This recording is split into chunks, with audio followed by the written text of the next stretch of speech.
أعوذ بالله من الشيطان الرجيم بسم الله الرحمن الرحيم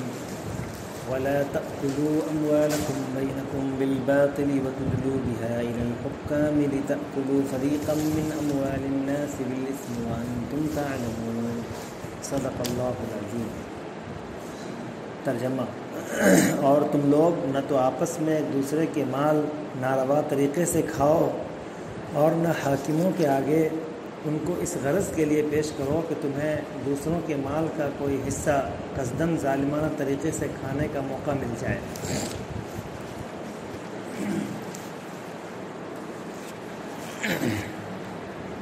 اس سے جو پہلے بات چل رہی ہے وہ قصاص کا مسئلہ بیان ہوا، وصیت کی بات آئی۔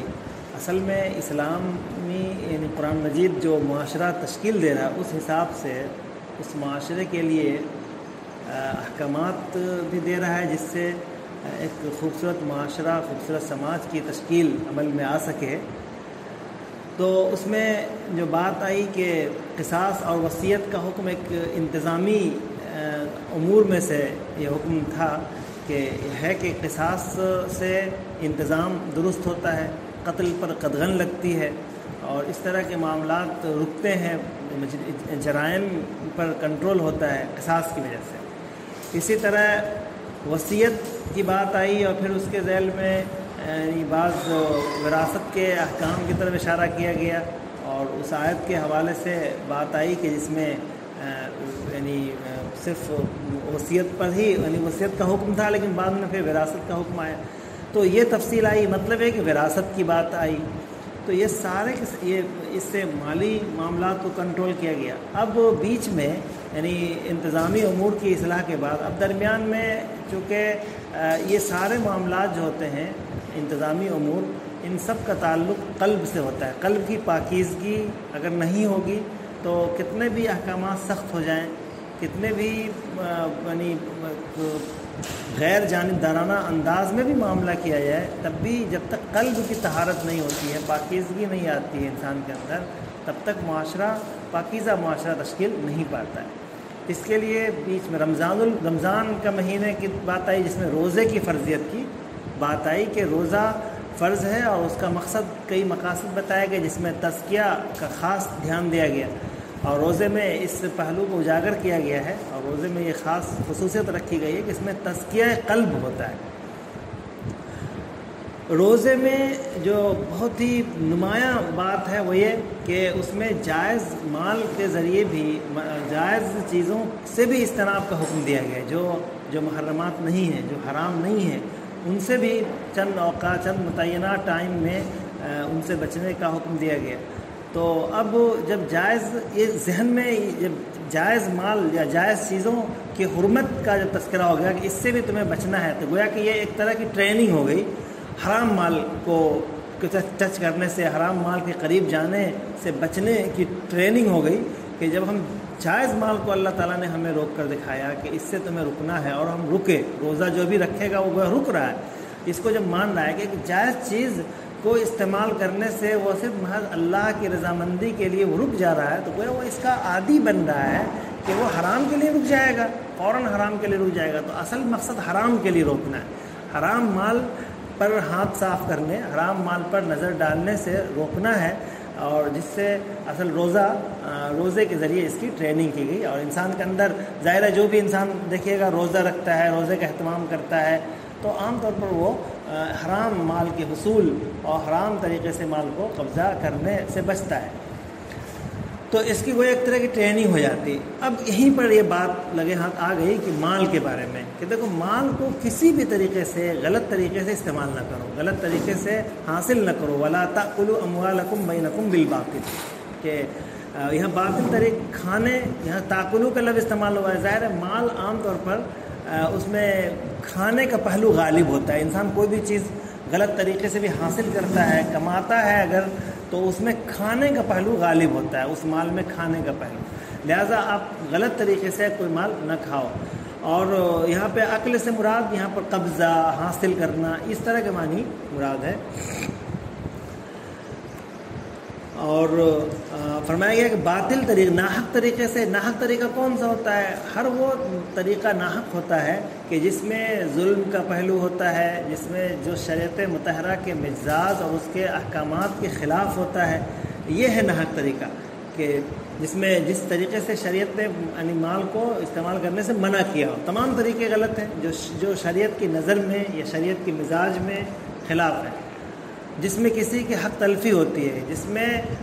اپنے آپ کو دوسروں کے کو نقصان پہنچا کر کے اپنا فائدہ کا حصول ہوتا ہے، یہ ساری چیزیں ناحق طریقہ ہوتا ہے۔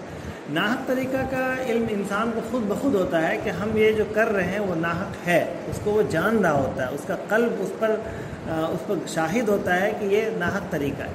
تو لہٰذا کوئی بھی طریقہ ناحق، ان ناحق طریقوں میں سب سے کریہ شکل اور نہایت ہی خطرناک شکل ہے رشوت دینے کا۔ لینا یہ بھی ایک کری شکل ہے، اصل یہاں پہ قباحت ہے دینے کی، دینا اصل سنگین جرم ہے، لینا بھی جرم ہے، لیکن ایک لینا تو کسی چیز کا انفعالی عمل ہوتا ہے، لیکن دینا اصل خوفناک جرم ہے۔ دینے والا، رشوت دینے والا یا چاپلوسی کے ذریعے سے کسی کا نقصان پہنچا کر اپنا فائدہ حاصل کرنے والا، یہ سماج کا سب سے خطرناک انسان ہوتا ہے، یہ نہایت ہی کری شکل ہے۔ اس لیے یہاں پر بطور خاص الباطل یعنی ناحق طریقے کی وضاحت کی گئی، باضابطہ ایک جملہ لا کر کے اور اس کی پوری تفصیل بتا کر کے کہ وہ تدلو بہا الی الحکام، کہ ان مالوں کو لے کر تم حکام کے پاس جاؤ، صاحب اختیار کے پاس جاؤ، اور غلط طریقے سے اپنے اینچ پیچ کے ذریعے اپنی ایک اس طرح کا انداز جو ہوتا ہے ٹھگنے والا اور چالاکی کا انداز، اس طرح کا اپنا کر کے حکام کے سامنے اور کچھ ان کو رشوت بھی سائڈ سے دے کر کے اپنے حق میں فیصلہ کرا لو، جبکہ یہ مال، یہ معاملہ، یہ زمین، یہ جائیداد دوسروں کی تھی، ہمیں معلوم تھا کہ ان کی ہے، لیکن صاحب اختیار کے پاس اس کو کسی طرح سے پیچ لگا کر کے، کوئی کمی نکال کے، کوئی فالٹ نکال کر کے، زمین کا مثلا زمین ہے تو زمین کا تھوڑا سا کوئی کاغذ میں ادھر ادھر کرا کر کے بہرحال اس کو کسی طرح سے عدالت ملے گی۔ وہاں جا کر کے اب سامنے والا دیکھا کہ یہ کمزور ہے، اس کا اتنا عدالتی امور میں اس قدر اس کی رسائی نہیں ہے اور ہماری رسائی بہت زیادہ ہے، تو ہم اس غریب کے، اس غیر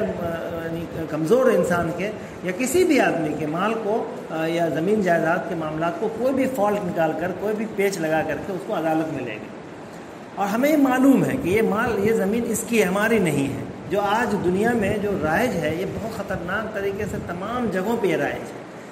اور شہروں میں تو بطور خاص ایسے لوگ بہت بڑی تعداد میں ٹیم ورک کر رہے ہیں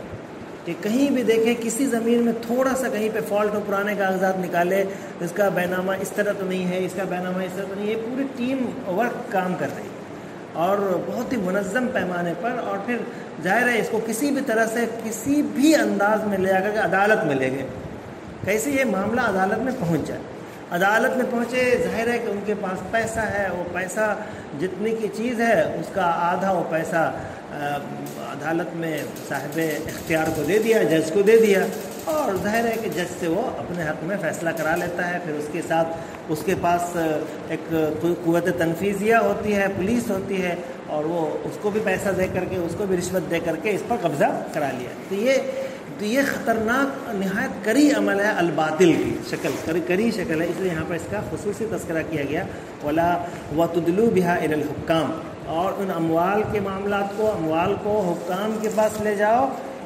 نہ لے جاؤ، یہ گویا تدلو لا تاکلو، تاکلو پہ اس کا عطف ہے، نہ لے جاؤ، اس لیے تاکہ تم لوگوں کے مال کا کوئی حصہ حاصل کر لو ناحق طریقے سے، گناہ کے طریقے سے، رشوت کے ذریعے سے، وانتم تعلمون، تمہیں اس کا علم ہے۔ تو